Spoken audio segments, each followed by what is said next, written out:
Magandang gabi. Welcome sa Pampatulog Stories.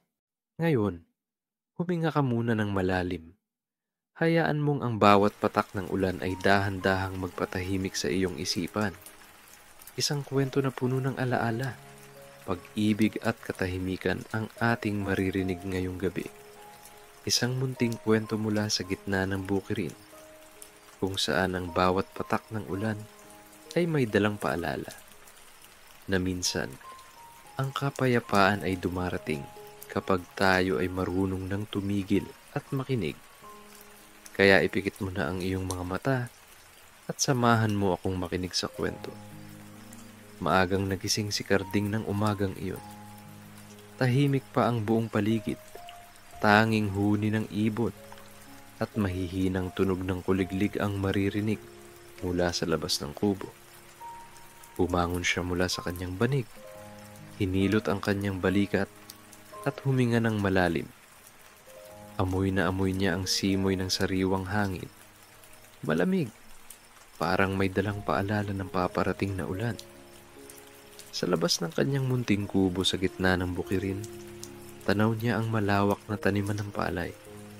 Ang mga dahon ay kumikintab sa hamog at ang langit ay mapusyaw na kulay abo. Tahimik siyang lumabas. Dala ang kanyang lumang sombrero at isang timba ng tubig. Sinimulan niyang diligan ang mga tanim na malapit sa kubo, kahit alam niyang baka hindi na kailangan mamaya. Parang uulan, bulong niya sa sarili, habang pinagmamasdan ang malalayong ulap sa kanluran. Madalas na ganito ang kanyang umaga. Simple, tahimik, at puno ng pagninilay. Wala siyang ibang kasama sa kubo. Matagal nang wala si Lina, ang kanyang asawa, at bihira rin siyang bumaba sa baryo. Mas gusto niyang dito na lang, sa gitna ng bukid, kung saan maririnig niya ang bawat galaw ng hangin at bawat patak ng ulan. Habang nag-aalaga siya ng mga tanim, naramdaman niya ang unang dampi ng malamig na simoy ng hangin. Unti-unting gumalaw ang mga dahon ng palay, sabay-sabay na, parang may ibinubulong sa kanya. Tumigil si Karding sa pagdidilig at tumingala. Ang langit ay unti-unting nagdidilim, at may mga itim na ulap na bumababa mula sa kabundukan. Napangiti siya, parang darating na naman ang ulan. Sabi niya, habang tinatanggal ang sombrero sa ulo. Pinahiran niya ng kamay ang noo, saka tinitigan ng papalapit na ulap. May kakaibang katahimikan sa pagitan ng mga sandaling iyon. Tahimik ngunit puno ng inaasahan. Naalala niya tuloy noong bata pa siya. Tuwing uulan, palagi siyang tumatakbo palabas ng bahay. Naglalaro siya sa putik, hinahabol ang mga patak ng ulan. Tumatawa habang basang-basa. Naririnig pa niya sa isip ang tinig ng kanyang ina. Karding, pumasok ka na. Baka kasipunin. Ngunit hindi niya iyon pinapansin noon. Para sa kanya, ang ulan ay isang larong hindi kailanman nakakasawa. Ngayon, matanda na siya. Ngunit ganun pa rin ang pakiramdam. Sa tuwing dumarating ang ulan, parang bumabalik siya sa mga panahong bata pa. Mga panahong walang iniisip, walang mabigat na dala, at puro tuwa lang sa bawat patak ng langit. Lumipas ang ilang sandali at narinig niya ang unang dagundong ng kulog sa malayo. Kasunod noon, isang mahina ngunit malinaw na patak ng ulan ang tumama sa kanyang balikat. Dahan-dahan, isa pa, hanggang sa naramdaman niya na ang mga patak ay sunod-sunod na.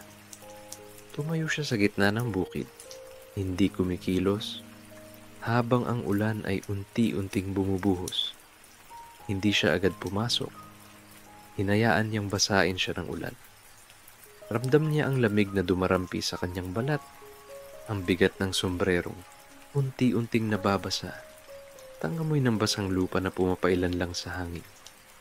Ang amoy na iyon, mabango, makalupa, at pamilyar, ay parang paalala ng buhay. Ang bango, bulong niya. Para bang kausap niya ang lupa mismo. Tumingin siya sa paligid. Ang mga palay ay tila sumasayaw sa ihip ng hangin. Ang mga ibon ay nagsitago sa mga puno. At ang langit ay tila lumalapit sa kanya. Unti-unting bumilis ang patak ng ulan. Sa bawat tunog ng pagbagsak nito sa mga dahon. Sa bubong ng kanyang kubo. Sa lupa sa ilalim ng kanyang mga paa. Parang musika na dahan-dahang bumabalot sa buong paligid. Wala nang ingay, wala nang alalahanin, tanging ang tunog ng ulan na kumakalma sa kanyang puso. Pumasok siya sa loob ng kubo, tinanggal ang basang sombrero, at naupo sa harapan ng bintana. Pinagmamasdan niya ang ulan na bumubuhos, nang walang tigil. Ang mga patak ay bumabagsak sa bubong, dumadaloy sa mga dahon ng saging, at nagtitipon sa maliit na butas ng lupa sa labas. Tila sumasayaw ang mga patak sa liwanag ng madilim na langit. Huminga ng malalim si Karding. Ang ulan, sabi niya sa mahinang tinig. Walang kasing tahimik na musika. Sa sandaling iyon, hindi na niya alintana ang pagod, ang lamig, o ang pag-iisa. Ang bawat patak ng ulan ay parang yakap ng kalikasan, banayad, totoo, at puno ng kapayapaan. Habang patuloy ang ulan, sumandal siya sa haligi ng kubo at pinikit ang mga mata. Ang kanyang huling narinig bago siya makatulog ay ang banayad na ritmo ng ulan sa bubong. Tunog ng pahinga, tunog ng buhay, tunog ng alaala na muling bumabalik habang patuloy ang pagbuhos ng ulan. Nanatiling nakaupo si Karding sa harap ng bintana. Ang hangin ay malamig, ngunit nakakaaliw. Bawat patak na tumatama sa bubong ng pawid ay parang himig na kilalanan ng kanyang puso. Hindi ito maingay na ulan, kundi iyong uri ng ulan na tila nag-aanyaya ng pagninilay. Yung dahan-dahan lang, parang pinupunasan ng alikabok ng mga alaala. Kumuha si Karding ng lumang banig at inilatag iyon sa sahig malapit sa bintana. Doon siya umupo. Hawak ang tasa ng mainit na kape na niluto niya kanina pa. Habang iniinom niya ito, pinagmamasdan niya ang mga patak ng ulan na unti-unting lumilikha ng maliliit na lawa sa paligid ng kubo. Ang bawat patak ay tila may kasamang kwento. Sa bawat bagsak ng ulan, unti-unting sumulpot sa kanyang isipan ang mga alaala ng nakaraan. Naalala niya si Tatay Doro, ang kanyang ama, isang matandang magsasaka na may mabagal, ngunit matatag na kilos. Laging sinasabi ni Tatay, "Karding, kapag umuulan, magpahinga ka muna. Hindi lahat ng oras ay para sa paggawa. Minsan, ang ulan ay paanyaya ng lupa para magpahinga rin tayo." Minsan, noong bata pa siya, tuwing bumubuhos ang ulan, sabay silang dalawa ni Tatay sa kubo. Wala silang ibang ginagawa kundi makinig. Makinig lang sa ulan, sa patak nito, sa kaluskos ng hangin, at sa mahinang ugong ng kulog sa malayo. Sa gitna ng katahimikan, madalas ay may kasamang mainit na kape at nilagang kamote. At sa mga sandaling iyon, pakiramdam ni Karding ay kumpleto na ang mundo. Ngayon, habang nag-iisa siya, tila muling bumabalik ang mga eksenang iyon.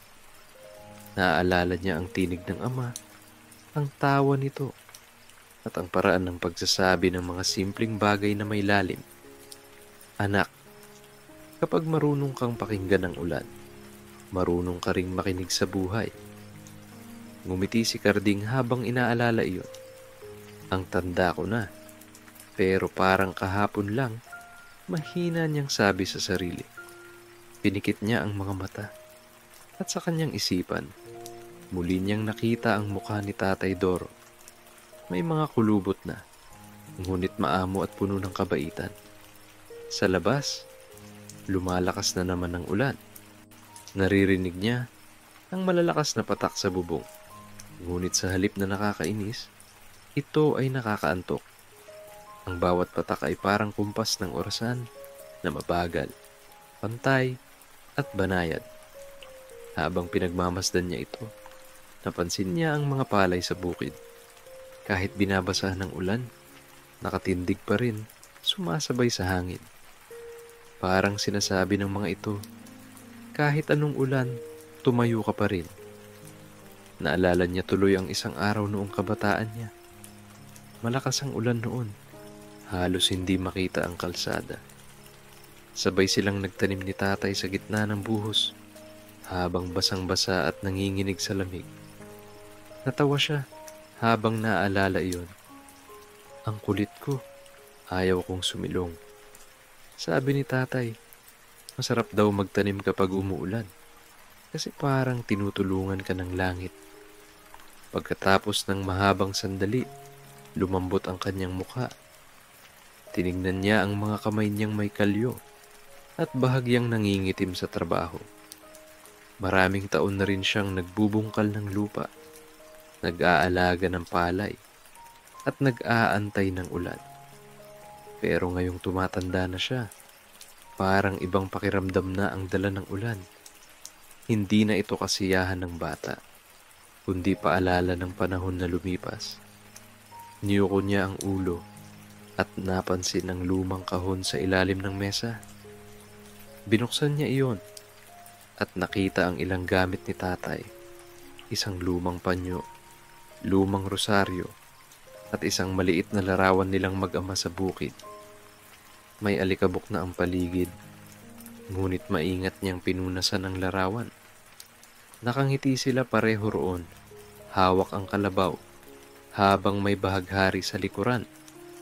Napangiti siya, at may bahagyang luhang tumulo. Hindi dahil sa lungkot, kundi dahil sa pasasalamat.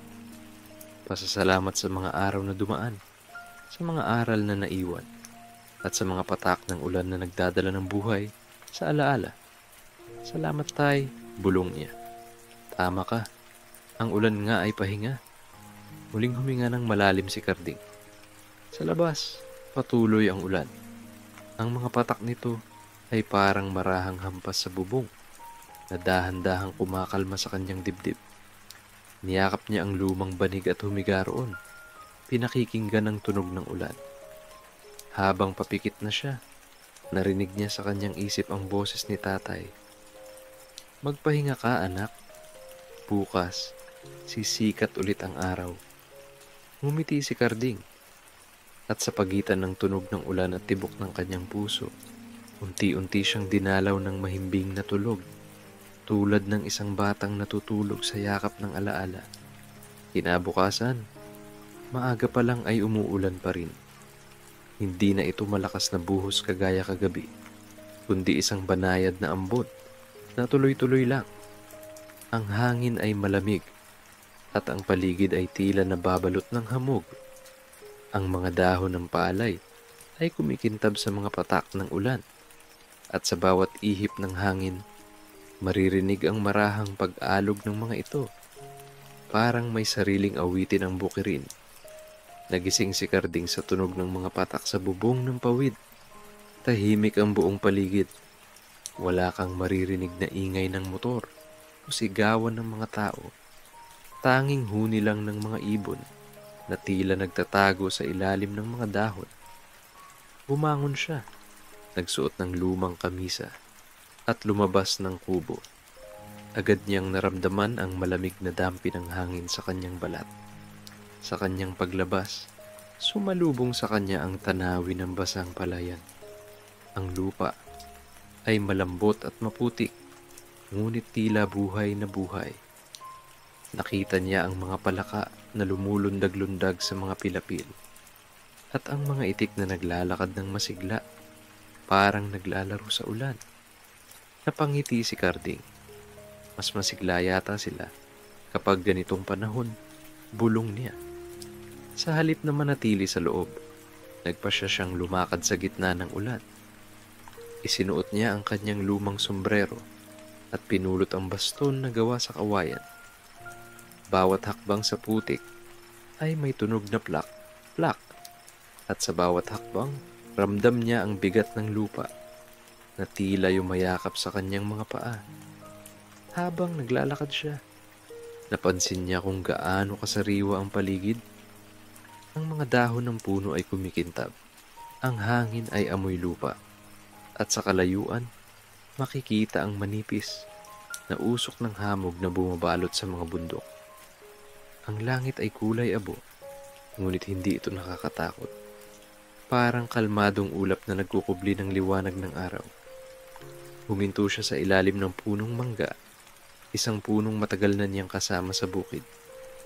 Doon siya sumilong saglit, habang pinagmamasdan ng ulan na bumabagsak sa paligid. Ang bawat patak ay lumilikha ng maliliit na alon sa tubig sa lupa. Pinagmamasdan niya ito. Parang bata ulit na tuwang-tuwa sa simpleng tanawin. Naramdaman niyang basang-basa na ang kanyang mga balikat. Pero hindi niya iyon alintana. Sa halip, ramdam niya ang kakaibang kapayapaan sa gitna ng ulan. Tahimik, malamig, at puno ng buhay ang paligid. Parang bawat patak ng ulan ay bumubulong ng mga salitang, lahat ay maayos, lahat ay ligtas. Sa di kalayuan, nakita niya ang maliit na ilog na dumadaloy sa gilid ng palayan. Dati, tuyo iyon tuwing tag-init, pero ngayon ay muling nabuhay. Lumapit siya at naupo sa isang bato sa tabi nito. Pinagmamasdan niya ang tubig na umaagos, malinaw, malamig, at may kasamang mga dahon na dumadaloy palayo. Sa bawat agos ng tubig, parang may dalang alaala, mga alaalang dumadaan, ngunit hindi kailanman lubos na nawawala. Habang nakatingin sa ilog, napaisip si Karding. Siguro ganito rin ang buhay, hulong niya. Minsan tahimik, minsan malakas ang agos, pero laging may patutunguhan. Hinayaan niyang dumampi ang ilang patak ng ulan sa kanyang mukha.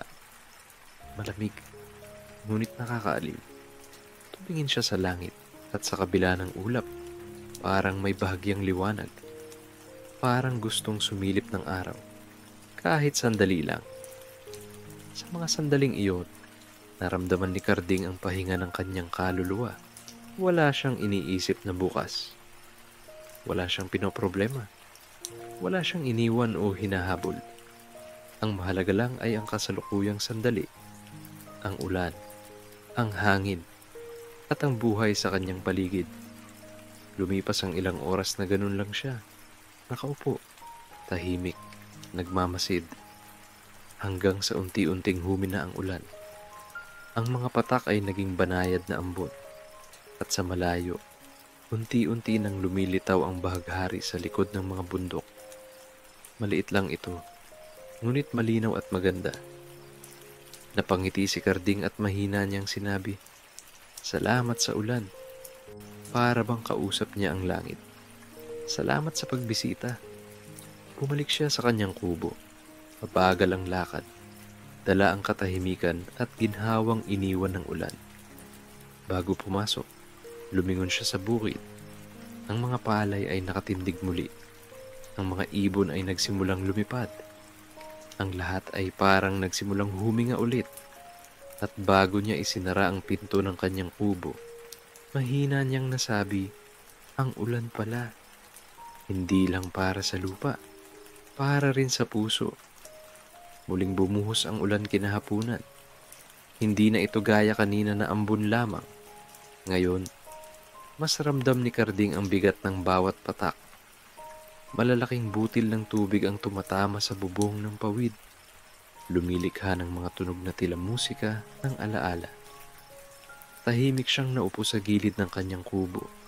May hawak na tasa ng mainit na salabat habang pinagmamasdan ng ulan na tila walang katapusan. Habang nakatingin sa labas, bigla niyang naalala si Lina, ang kanyang asawa. Mabilis na pumasok sa isip niya ang mga araw na magkasama silang nagtatrabaho sa bukid. Ang mga tawanan nila sa gitna ng araw.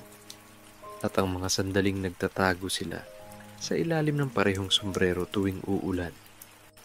Naalala niya pa ang tinig ni Lina.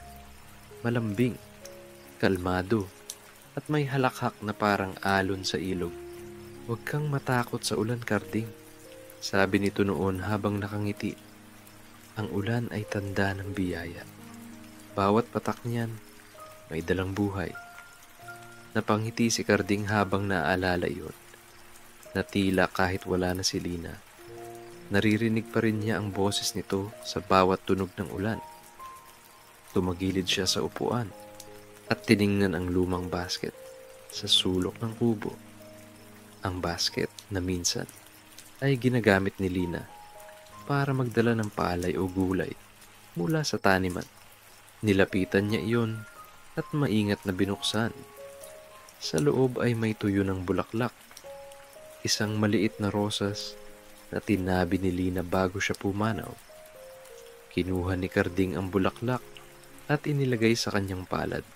Maingat niyang pinunasan ang alikabok dito. "Ang ganda pa rin," mahina niyang sabi, habang pinagmamasdan ang marupok na talulot. Habang pinagmamasdan niya iyon, bumalik sa kanyang isip ang isang alaala. Noong unang beses siyang nilapitan ni Lina sa palengke, sabi nito, "Ikaw yung tahimik na magsasaka sa may bukirin, di ba?" Nahihiya pa siyang tumango noon.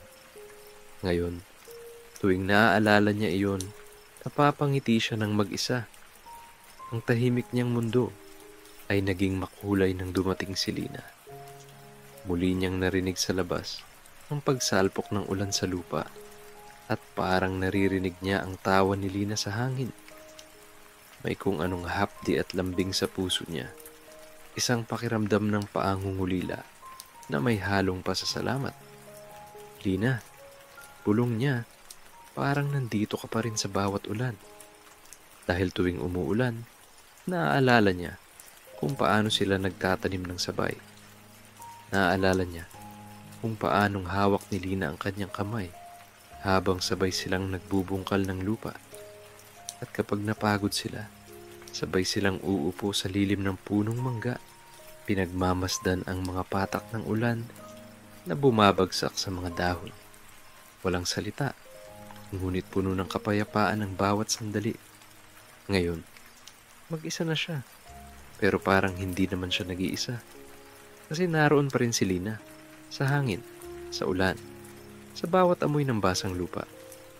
Parang sinasabi nito, "Hindi kita iniwan, dito lang ako."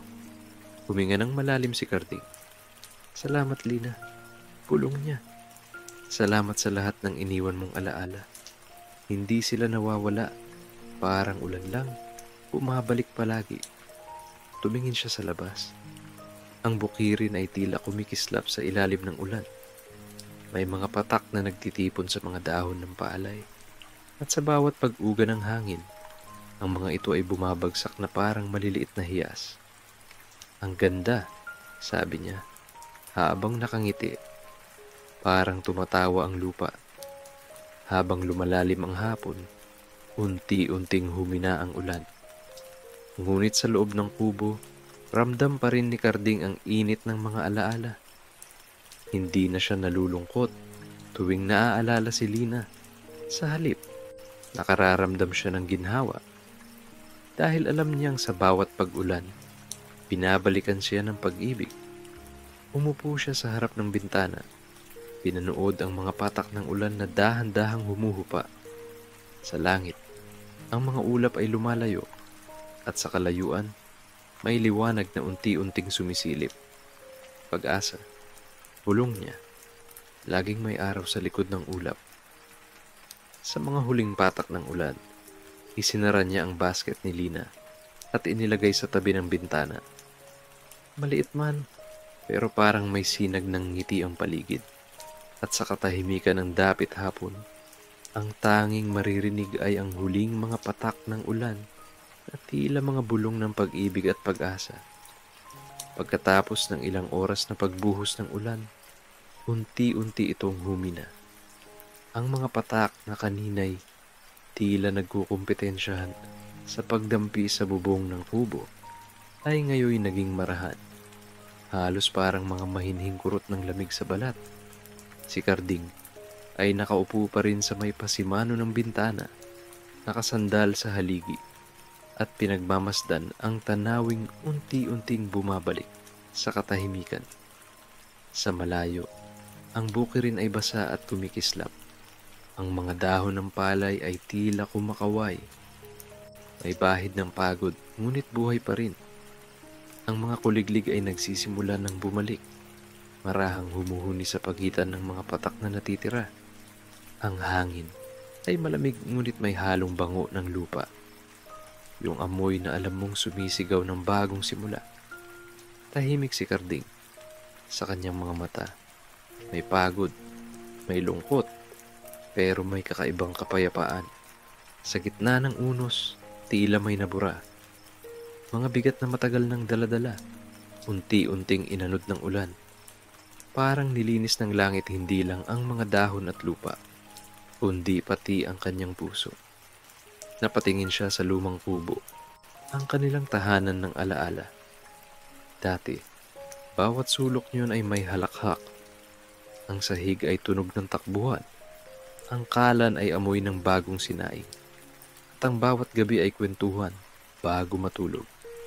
Ngunit ngayon, tanging lagitik ng ulan ang kasama niya. Sa kabila noon, hindi na siya malungkot. Tila tanggap na niya na ang lahat ng dumarating ay bahagi ng buhay at ang bawat pag-alis ay may dahilan. Huminga siya ng malalim. Ramdam niya ang paghinga rin ng kalikasan. Ang lupa ay nagpapahinga, basang-basa ngunit masigla. Ang hangin ay humuhuni ng pag-asa. At ang langit tila nakangiti sa kabila ng ulap. Muling pumikit si Karding. Sa isip niya, bumalik ang mga imahe ng nakaraan. Si Lina, ang kanyang asawa, nakangiti habang nag-aayos ng palay. Ang mga araw na magkasama silang kumakain ng kamote sa ilalim ng puno. Ang tawanan nilang walang kasinlambing. Ngunit ngayon, imbes na sakit, may kasamang ngiti ang mga alaala. Tila tinanggap na rin niya na ang pag-ibig, tulad ng ulan, ay dumarating at umaalis sa tamang panahon. Salamat. Mahinang bulong niya. Hindi niya alam kung kanino, pero ramdam niya ang pasasalamat mula sa puso, sa ulan, sa lupa, sa langit, at sa lahat ng alaala. Habang ang araw ay unti-unting sumisilip sa pagitan ng makakapal na ulap, bumungad ang isang bahaghari. Matingkad, marahan, at tila nagtatapos ng isang kabanata ng kanyang buhay. Sa ilalim nito, ang bukirin ay tila gininto ang dagat na kumikislap sa liwanag. Ngumiti si Karding. Parang bata na muling nakakita ng himala. Tumayo siya. Naglakad palabas ng kubo at hinayaan ang kanyang mga paa na lumusong sa basang lupa. Ramdam niya ang malamig na tubig sa kanyang mga talampakan. Ngunit hindi na ito nakakalamig sa puso. Sa halip, tila bawat hakbang ay pagbitaw. Pagbitaw sa lungkot, sa takot, at sa pangungulila. Narinig niya ang huni ng mga ibon. Ang mga kalapati ay nagsimula ng lumipad mula sa bubong. Ang mga palay ay tumutuwid, parang mga sundalong muling bumabangon. Sa kalmadong hangin, may dalang mensahe. Na pagkatapos ng ulan, laging may liwanag. Na ang pahinga ng lupa ay hindi katapusan. Ito'y paghahanda sa panibagong pag-usbong. At ang pahinga ng puso ay ganun din. Isang pagkakataon para muling magmahal, muling maniwala, at muling mabuhay. Umupo si Karding sa may dulo ng pilapil. Pinagmamasdan niya ang pagdaloy ng tubig sa mga kanal, ang pag-indayog ng mga dahon, at ang banayad na paglaho ng mga ulap. Tahimik lang siya, ngunit sa loob, puno ng dasal. Kung ganito lagi ang buhay, sabi niya sa sarili, maaaring mahirap, ngunit maganda. At doon, sa gitna ng kumikislap na bukirin at natitirang patak ng ulan, ipinikit ni Karding ang kanyang mga mata. Ang huni ng hangin ay parang awitin. Ang pag-aspas ng mga dahon ay parang duyan. At ang bawat patak ng tubig ay parang kumpas ng kapayapaan. Unti-unting lumubog ang araw. at ang buong paligid ay nabalutan ng gintong liwanag. Ang kubo ay muling tahimik, ngunit sa katahimikang iyon may bagong simula. At sa pagitan ng langit at lupa, sa pagitan ng pagod at pahinga, ang puso ni Karding ay natutong muling huminga. Habang unti-unting tumitigil ang ulan, ang gabi ay muling nagiging payapa. Ang mga bituin ay nagsisilipan, at ang hangin ay marahang dumadampi sa balat, parang yakap ng langit matapos ang mahabang araw. Sa gitna ng katahimikan, paalala ng kwento ni Karding na ang bawat unos ay may katapusan at ang bawat puso ay may panahon para magpahinga. Kaya bago mo ipikit ang iyong mga mata, huminga ka ng malalim. Pakiramdaman mo ang katahimikan ng paligid at hayaan mong ang ulan ay maging duyan ng iyong pahinga. Salamat sa pagsama sa ating kwento ngayong gabi. Naway maging mahimbing ang iyong tulog at pagmulat mo bukas ay may panibagong pag-asa at liwanag na naghihintay. Magandang gabi.